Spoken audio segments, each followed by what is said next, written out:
মনে আছে আপনাদের? আমি ভুলে যাইনি, যে কথা বলেছে আমি মুখে বলতে পারবো না। আমার হিন্দু সমাজের মা বাপ ভাই বোনেরা, বিশেষ করে মায়েরা শিব ঠাকুরের বেশি ভক্ত, শিবলিঙ্গতে তারা পূজা করেন। সেই শিবলিঙ্গকে অশ্লীল কথা বলেছে তৃণমূলের পক্ষ থেকে এক নেত্রী। যদি তৃণমূল এই বিষয়টা চুপ থাকে তাহলে আমাদের পুরো ধরে নিতে হবে হয়তো তৃণমূল, সমগ্র তৃণমূল ওনার বক্তব্যকে সমর্থন করে। বুঝতে পারছেন না? সন্ধ্যাবেলায় টিভি খুললে 3 বছর জেল থাকা মাল বসে বসে বড় বড় কথা বলে, আর শিবলিঙ্গকে নিয়ে যখন বাজে কথা বললো সেই বিষয়টা ক্লিয়ারিফিকেশন দেয়নি। কেন দেয়নি আপনারা প্রশ্ন করবেন না? ও আপনার মাথায় টুপি আছে, শিবলিঙ্গকে বলেছেন, হাসি লাগছে নাকি? হাসি লাগছে নাকি? আমরা ধর্মপ্রাণ মানুষ, আমরা ধর্মনিরপেক্ষ দেশে বসবাস করি। ঠিক হযরত মুহাম্মদ সাল্লাল্লাহু আলাইহি ওয়াসাল্লাম সম্পর্কে যদি কেউ বাজে মন্তব্য করে মাথায় টুপি দিয়ে প্রতিবাদ করব। শিবলিঙ্গকে নিয়ে বাজে মন্তব্য করলে মাথায় টুপি দিয়ে প্রতিবাদ করব। হরিচাঁদ গুরচাঁদ ঠাকুরের নামকে অবজ্ঞা করলে মাথায় টুপি দিয়ে প্রতিবাদ করব আমরা। কারণ ধর্মীয়, আমি ইসলামিক কোনোদিন কথা বলিনি, কিন্তু আজকে বলছি। কুরআন শরীফের একটা কথা, একটা বাক্য আছে, তো যে যার ধর্ম বিষয়ে, যে ধর্ম যে যার কাছে, ধর্মের বিষয়ে বাড়াবাড়ির কথাও কঠিনভাবে নিষেধ করা আছে। তো আমি ধর্মীয় বিষয়গুলি কোনোদিন স্টেজ থেকে বলিনি, প্রসঙ্গ আসছে বলে বলছি। তো আপনারা যারা ধর্মপ্রাণ মুসলিম আছেন তাদেরও নৈতিক কর্তব্য হচ্ছে নুপুর শর্মার যেমন বিরোধিতা করা, ঠিক সায়নী ঘোষেরও তেমনই বিরোধিতা করা। কিন্তু দুঃখের বিষয় কি দেখছি, মতুয়াদের সমাজের প্রাণ পরিষদের ধর্মগুরু যারা মতুয়া সমাজকে মূল স্রোতে নিয়ে এসেছেন তার নাম পেলেও অবজ্ঞা করেছে। সময় এসেছে আমরা জবাব দেব। তাই এইখানে এসেছি।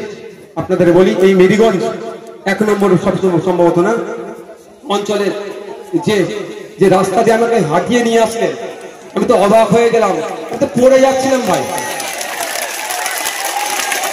বলছে উন্নয়নের জোয়ার, উন্নয়নের এমন জোয়ার উঠেছে আমি পড়ে যাচ্ছিলাম। আমার সিকিউরিটির হাত ধরে নিয়েছিলাম, এই নারীর হাত ধরে নিয়ে পড়ে যেতাম। এটা উন্নয়নের জোয়ার, টাকা লুট হয়েছে। আজকে আপনারা আমাদের সুযোগ দেবেন, জুন মাসের 1 তারিখে আমাদেরকে সুযোগ দেবেন, আমাদের প্রার্থীকে পার্লামেন্টে পাঠাবেন। রাস্তাঘাট থেকে শুরু করে মানুষের অধিকার থেকে শুরু করে কৃষকদের মাসিক গড় আয় যেতে পারে পার্লামেন্টে যে আওয়াজ দেবে, এবং সাথে সাথে ওখানেও লোকাল পঞ্চায়েতে যাতে সিবিআই ইনকোয়ারি বা ইডি এসে তদন্ত করে এই রাস্তার টাকা কারা খেয়েছে সেখানেও আওয়াজ তুলবে। এবং আপনাদের জানিয়ে রাখি, কোনোদিন না কোনোদিন তো আপনারা আশা করছি আমাদের সুযোগ দেবে রাজ্য পরিচালনার দায়িত্বের। আপনাদের বলে রাখি, ইনকোয়ারি হবে, কমিশন গঠন হবে, এই টোটাল যে টাকা এসেছে কোথায় গেছে চেক হবে। এই উন্নয়নের জন্য, এই রাস্তার জন্য যে টাকা এসেছে, যারা লুট করেছেন, বড় বাড়ি বানিয়েছে, গাড়ি কিনেছে, বিভিন্ন জায়গায় জমি কিনেছে, ফ্ল্যাট কিনেছে, একটা দিন আসবে টোটাল তদন্ত করা হবে। সেই তদন্ত করে অনৈতিকভাবে যারা এই উন্নয়নের বাড়ি আছে সেই বাড়ি থাকবে সেই বাড়ি বিক্রি করে ওই টাকাটা কোষাগার দিয়ে জনগণের জন্য আবার ব্যয় যাতে হয়, জনগণের সাথে খরচে তার ব্যবস্থা করে। রাজ্যে সিএ হতে দেব না, এই চেষ্টা মমতা ব্যানার্জি করুক, দেখি কত সাহস আছে। করবে না, কারণ উনি বিজেপির বিরুদ্ধে অবস্থান নিতে কোনোদিনের জন্য পারবে না। কারণ বিজেপির বিরুদ্ধে যদি অবস্থান নেয়, তার দলের নেতারা যেভাবে দুর্নীতি করেছে, ওই দুর্নীতির শিকড় তো কালীঘাটে পৌঁছেছে। কালীঘাটকেও হয়তো জেলের মধ্যে রেখে দেবে। কারণ আমি তার জ্বলন্ত উদাহরণ দিচ্ছি।